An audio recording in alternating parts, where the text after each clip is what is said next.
Init ang laban habang papalapit ang halalan at sa kauna-unahang pagkakataon, haharap ang mga kandidato sa pagkapangulo sa mga kabataan na ika nga po'y pag-asa ng bayan. Live mula sa De La Salle sa lungsod ng Maynila, ito ang Youth 2010. Boto pa Noynoy Aquino. At ang magtatanong kay Ginoong Aquino ay si Inga Bianca Sobre Carey ng Saints Co sa tabing banda lang po. Go ahead. Senator, kayo ba ay sang-ayon sa Reproductive Health Bill? At paano ho ninyo ilulunsad at ipaliliwanag sa ating mga kababayan ang ganitong batas, gayong ang inyong pamilya ay kilala bilang isang makajos na pamilya? Okay, maraming salamat po sa tanong nyo. Ang posisyon po namin ay tinatawag na responsible parenthood. Ang statistics po namin ay ganito. Sabi po kanina natin sa Katunggali, wala po tayong population problem. I think we will all agree that if you look at one parameter, for instance, education, there is a dearth of classrooms anywhere from 20 to 40,000. We are not already able to meet the needs of the people who are already here.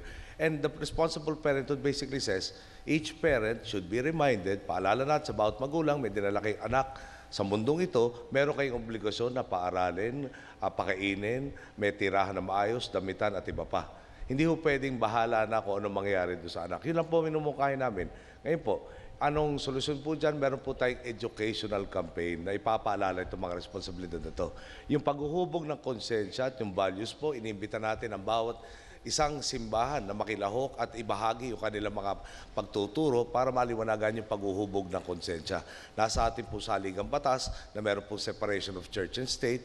Tayo po isang demokratikong bansa, hindi po marapat na ang gobyerno po natin ay magdidikta sa sino man kung ilan ang anak na dapat nandalin sa mundo, kung paano nila ipaplano ng pamilya. Pero meron po obligasyon, nandun rin po sa saligang batas, na ang gobyerno ipaalala sa bawat isa na meron pong tungkulin tayo sa pamilyang nagiging parang tinatawag ang nuclear family ang nagiging susi sa lahat ng pagsusolba na marami po natin problema sa mundo. Huling paalala lang po, nung EDSA po, meron tayong higit kumulang 50 milyong katao. Ngayon po ay nasa 93 hanggang 97 ang tinatayang mga mamamayang Pilipino. Geometric ang progression sa population. At kung tayo ay parang walang nakikita, walang sasabihin, walang naririnig, eh siguro yung mga bata na hindi na nagkakaroon ng pagkakataon, matuto ngayon, eh lalong di magkakaroon ng pagkakataon kung tayo patuloy na mananahimik. Salamat po. Ginoong Aquino, please, para lang ho mas maliwanag sa ating mga kababayan, sa una pong salita, kayo ho ba ay sang-ayon sa RH Bill o hindi? That's why I mentioned the responsible parenthood yung platform namin. Sa reproductive health, I was mistakenly labeled as a co-author. Actually, I am listed as an interpellator and I'm waiting for my opportunity because there are provisions that I cannot support. No? But having said that, I still think that this is a problem that we cannot bury our heads in the sand. Kailangan po natin tugunan dahil habang hindi inaasikaso yung problema, tuloy lalaki yung problema at tuloy yung pasakit sa taong bayan. Thank you, sir. At ngayon, Senador Noynoy Aquino. Amy, go ahead. Sa pagpasa ng batas ukol sa contractual employment sa mga kumpanya, paano niyo po mariresolba ang mga issue ng security of tenure o employment sa ating bansa?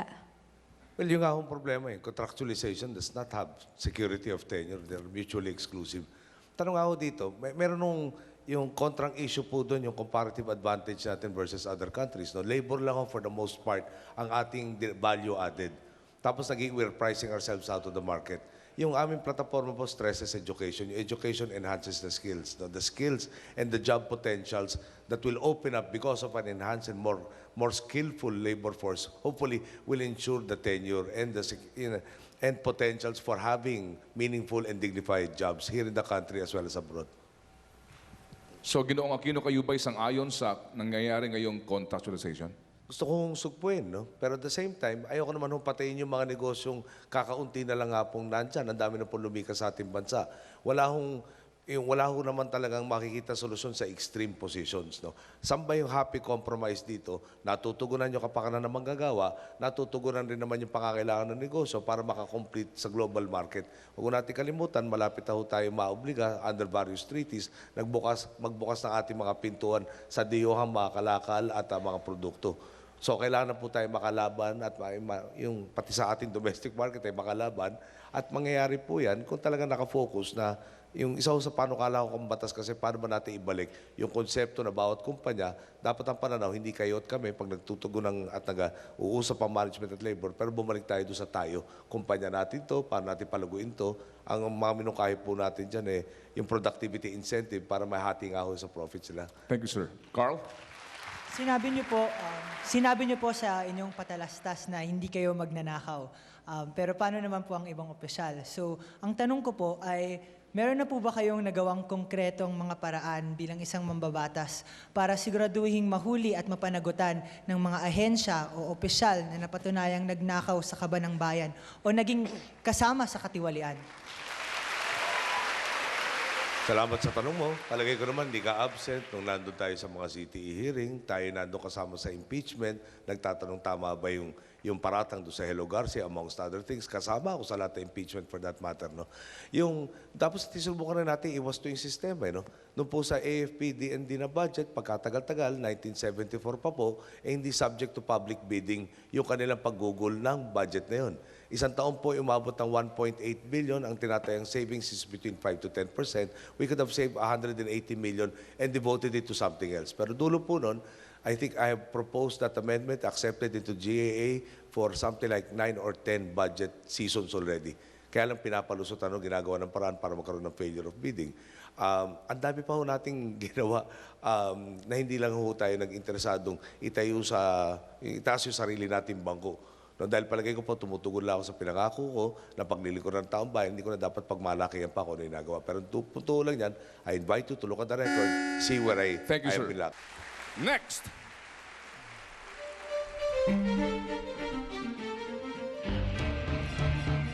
Lagi kayong magkatabi, sir. Senator Noynoy Aquino. Lagi magkasunod. Meron bang nagawa si Pangulong Arroyo na dapat niyang panagutan pagkatapos ng kanyang term of office? Yes or no? Sa akin pong pananaw, yes. Ang problema po dito, Kung yes, dapat ba siyang habulin? At sa paanong paraan? 1 minute. dapat po magkaroon tayo ng closure sa lahat ng issues. Issue nga ho dito yung kulang ng transparency. Meron ho tayo, for instance, yung fertilizer scam. Kailan umpisa imbestigahan? 4 years after the commission of the crime. Kailangan may katiyakan sa kaparusahan. Kung tayo po hindi mamamansin dito sa mga issues na walang closure, parang sinabi na rin natin, ituloy natin itong sistemang mali sa ating pong palagay. Paano natin habulin po dyan? Nandiyan po ang ating mga korte, nandiyan po yung ating mga investigative arms, pero may obligasyon rin naman po tayo protektahan ang karapatan ng lahat.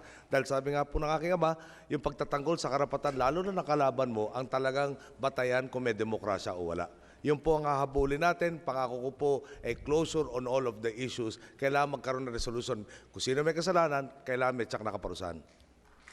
Ginoong Aquino, ano po kaya ang pinakamabigat na issue na dapat niya panagutan? Napakahaba ho ng listahan, kakakukulangin Isa lang po, tayo. isa lang po. There is I think she has destroyed a lot of institutions that we have relied upon to have a vibrant and really functional democracy. Dami na may question, pati simbahan, naka-question, pati yung ating mga korte, naka-question. Dulo po nito, may gagawing kasalanan, sasabihin na parati sagot, politika lang yan, at parati yung nabibinbin, malaman natin ang katotohanan. Tuloy, yung dapat mali, tila sa ating pananaw, naging sistema na, naging siyang palakad at kalakal sa ating pumbansa na talaga nagpapahirap sa ating mga babayan.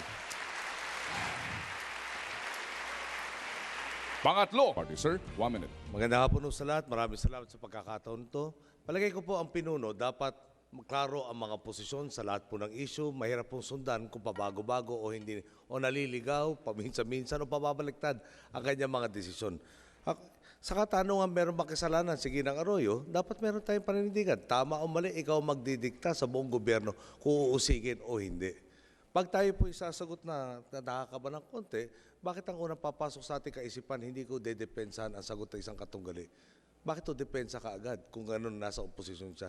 Kailangan suriin natin kung anong pinanggalingan natin. Tayo sinasabi na lahat, marami ang mali sa kasalukuyang sistema. Tayo ba ay nagpanatili sa sistemang doon o tinutulan natin yung mali? Pakitingnan po aming mga record. Magandang hapon po. Maraming salamat sa lahat. Thank you, sir.